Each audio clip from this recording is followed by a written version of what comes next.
Assalamualaikum warahmatullahi wabarakatuh. Yang terhormat Bapak Drs. Manusi selaku Dirjen Pengampu Sekuritas dan Portofolio. Di sini saya akan menjelaskan materi tentang Internal Public Offering atau IPO. Sebelumnya perkenalkan, nama saya Sylvie Gujanti dengan nomor 230803102057. Untuk pokok pembahasan yang akan saya bahas, yang pertama ada pengertian IPO, yang kedua ada tujuan IPO, yang ketiga ada tahapan go public, dan yang keempat ada keuntungan go public, yang kelima ada kerugian go public, dan yang terakhir ada kesimpulan. Untuk pengertian IPO sendiri adalah istilah untuk pertama kalinya di mana perusahaan swasta menjual sahamnya kepada publik di bursa saham. Peristiwa ini berarti bahwa perusahaan telah beralih ke kepemilikan swasta menjadi kepemilikan publik. Itulah sebabnya IPO sering disebut sebagai go public. Untuk tujuannya sendiri, yang pertama adalah strategic listing, yaitu tujuan IPO yang berkaitan dengan posisi strategis perusahaan di pasar modal. Dengan melakukan IPO dan mencatat sahamnya pada bursa efek, perusahaan dapat meningkatkan reputasi dan visibilitas perusahaan di mata publik, pelanggan, investor, dan juga mitra bisnis. Kedua ada fundraising, yaitu tujuan utama dari IPO untuk mengumpulkan modal segar dari masyarakat investor, dan hasil penjualan saham bisa digunakan untuk ekspansi usaha, pelunasan utang perusahaan, riset utang perusahaan, riset dan mengembangkan produk, dan juga peningkatan teknologi dan efisiensi operasional. Yang ketiga yaitu public company. Setelah IPO, perusahaan berubah status menjadi public company atau perusahaan terbuka yang memiliki implikasi penting seperti membuka peluang kepemilikan kepada publik, meningkatkan transparansi dan akuntabilitas, dan juga kemungkinan saham diperjualbelikan di pasar sekunder. Selanjutnya ada tahapan-tahapan go public. Untuk tahapan-tahapannya sendiri, yang pertama yaitu tahapan persiapan, seperti penetapan rencana mencari dana melalui go public, rencana go public dimintakan persetujuan, menyiapkan perlengkapan dokumen, public export kepada masyarakat luas, penandatanganan berbagai perjanjian emisi, dan juga menyampaikan pernyataan pendaftaran beserta dokumen. Yang kedua yaitu tahapan pengajuan.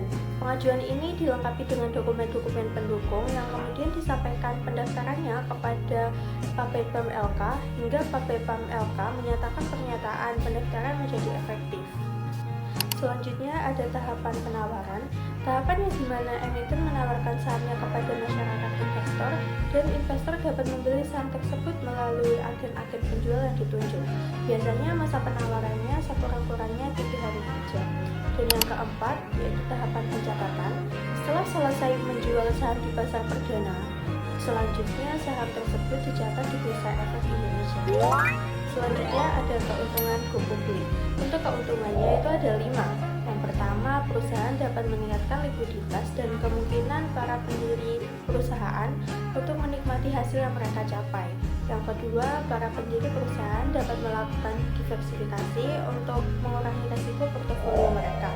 Yang ketiga, memberi nilai suatu perusahaan. Yang keempat, perusahaan dapat melakukan merger ataupun negosiasi dengan perusahaan lainnya dengan hanya menggunakan saham. Yang kelima, meningkatkan potensi pasar. Untuk kerugian go public sendiri, yang pertama ada laporan rutin. Perusahaan yang sudah go public wajib membuat laporan keuangan dan operasional secara rutin seperti laporan keuangan triwulan dan tahunan, laporan tahunan atau annual report, dan juga laporan aksi korporasi seperti dividen, RUPS, dan juga lain-lain. Dan yang kedua, terbuka atau transparansi. Perusahaan terbuka harus membuka banyak informasi kepada publik seperti struktur organisasi, strategi bisnis, gaji direksi, hingga risiko usaha. Dan yang ketiga ada keterbatasan kekuasaan pemilik. Setelah go publik, sebagian kepemilikan perusahaan berpindah ke publik atau pemegang saham. Dan yang terakhir yaitu hubungan antar investor. Hubungan perusahaan publik harus memperhatikan hubungan dan komunikasi dengan investor. Dan yang terakhir ada kesimpulan. Uang memegang peran penting dalam berbagai aspek kehidupan kita, mulai dari memenuhi kebutuhan dasar seperti makanan dan juga tempat tinggal, hingga mendukung pendidikan dan pengembangan diri. Uang menjadi faktor krusial dalam mencapai kesejahteraan. Selain itu, uang juga memiliki dampak signifikan pada stabilitas ekonomi, memungkinkan kita untuk berinvestasi demi masa depan yang lebih baik dan memberikan perlindungan finansial dalam situasi darurat. Namun, penting untuk diingat bahwa uang bukanlah segalanya. Kebahagiaan dan kepuasan hidup tidak hanya ditentukan oleh kekayaan materi. Nilai-nilai moral, hubungan interpersonal, dan kesehatan mental juga memegang peran penting dalam menciptakan kehidupan yang bermakna. Sekian materi yang bisa saya sampaikan, kurang lebihnya mohon maaf. Wassalamualaikum warahmatullahi wabarakatuh.